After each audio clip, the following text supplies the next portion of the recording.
Let's make a buzzing bee cookie. Grab some parchment paper and your bee template and then your yellow icing because we are going to make some little bee icing transfers. So I'm coming in with my yellow icing, and you can either pressure pipe this or kind of outline it like I'm trying to do here. Honestly, I think I change up my technique with all of these little bees. You do want to make a ton of little bees. You're going to put 2 bees on each one of your cookies. I usually like to make at least double the amount I need so that can make sure I have enough if any of them break or any of them kind of turn out ugly and I don't like them.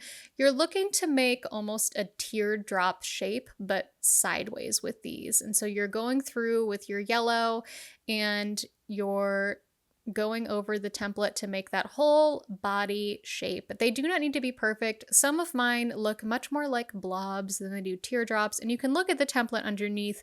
They are not all the same shape anyways, and bees are just not always the same shape. The real question here is, what bees do these most represent in the end? Because I know there's so many different species of bees. I know 2, bumblebees and honeybees. And I know bumblebees are huge. So maybe these are bumblebees because I feel like the wing to body ratio is a little strange in the end. So you're going to make as many of these little bees as you possibly need. One trick, if you want to make more than what is here on the template, is you can pull the paper further down on your parchment or somewhere else on your parchment so you can kind of double the amount of bee templates you have access to. And you can kind of see the end result. I did some sample bees at the top so I could figure out all the steps I needed in order to make this video.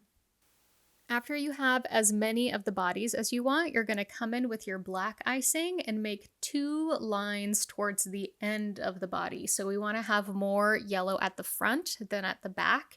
And you can pipe these, or I was considering sharing how to do it with your scribe, because I've done that for some of my cookies in the past, is use my scribe for kind of these close-up examples, because you might find that the hole you cut on your black piping bag is just a little big and you feel like the lines are a little too close or a little too blobby. So if you want to use your scribe, what you're going to do is place some icing on the paper towel next to you and a bunch of black icing, kind of just blob it out, and then you're going to dip your scribe into it, and then you can come to your bee, and this is all wet on wet, so the yellow icing's still wet. You can come to your bee and just create that line with your scribe.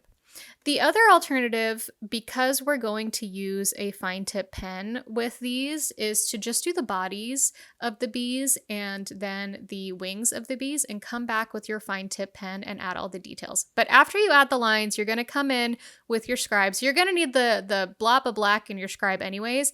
You're going to add a little dot onto the ends for the stinger for all of these bees. And then you're going to come in with the same technique to add a dot for the eye. And I apologize that the camera is focusing on my knuckle. It's really not helpful. So you're just going to do a little dot, and I was able to reuse the same black on the end of my scribe for a lot of them. Then you're going to set these aside, let them dry a little bit. They don't have to be fully matte.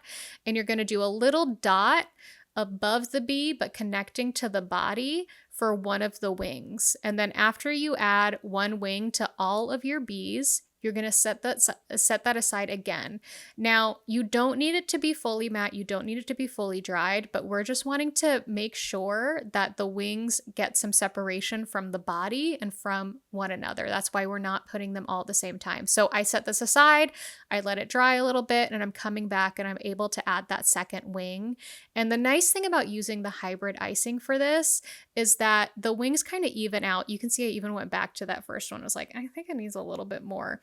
But they almost look a little too blobby when I first put them down, and I was concerned they weren't going to look good. But they really kind of settle into themselves nicely, so they don't end up looking very blobby in the end. So add your second wing to all of your bees, and then you're going to set your bees aside to completely dry. But while they're set aside, you can do the base of your cookie. So we're going to grab that mustard color. We're going to outline the edge of our cookie. Again, I always like to do kind of 2 or 3 passes around the edge of my cookie. Now, if you are not able to get your outline onto the edge of your cookie, no, it takes a lot of patience, a lot of practice. I have not always been able to get it kind of lined up well with the edge of my cookie. Another trick is going slow, slower than you think you might need to go. It feels counterintuitive. You think the faster I can get this out, the better my line's going to look. That's really not how it works at all. The slower you go, the more you let your icing do its thing, flowing, the better it's going to be. And then I like filling from the center, so I have my line able to set up a little bit more, and I don't always pipe all the way to the edge. I usually only happens if I didn't really start decorating right in the center. And then I'm going to grab my scribe and just help even out that icing, help make sure my fill goes all the way to the edge. And I kind of do this circular motion, so I'm not just shoving icing to the edge. It's touching the edge, it's going right back in. Because I know with this hybrid icing, it's going to even out nicely. The next thing I do is, because I pushed a lot of icing to the edge, I push it back to the middle. And then I'm going to kind of shake my cookie. I stab it with my scribe and shake it. When I was first taught cookie decorating, we literally picked it up and shook it. Once everything is dry, my cookie is completely dry, my icing transfers are completely dry, I'm going to peel them off my parchment. Usually they come right off my parchment. I don't know why these were really sticking on, but they were. They did all eventually come off very nicely, but know that sometimes they'll peel right off and other times they're going to need help. That's also why you always want to wash your hands before you do any of this, because your hands are going to be touching a lot of food products that people are going to be consuming. We want to make sure they're clean. After they're all peeled off, you can kind of choose the ones that you like the most, because we're putting 2 on a cookie. You're not going to need all of them. Some of mine had cratering. I didn't like it. So I grabbed one and I use a little sprinkle pen. It has a little wax on the end so it can pick it up, because I am not good with tweezers and my hands would not be steady enough for this. I'm going to take my mustard icing. I apologize, it's very blurry. Put it on the back of my bee and then stick my bee just anywhere on the cookie. And my sprinkle pen has wax in it, so it should release very easily, but it was very cold where I was decorating and the wax did not want to give up on my bees. So I had to give it a little help with my finger. And again, that's why we wash our hands before we do this activity. Clean hands, people. So grabbed my second bee, I put my icing on it, and I'm just going to place it anywhere on the cookie. And so I have my bees facing 2 different directions and they're upside down from one another.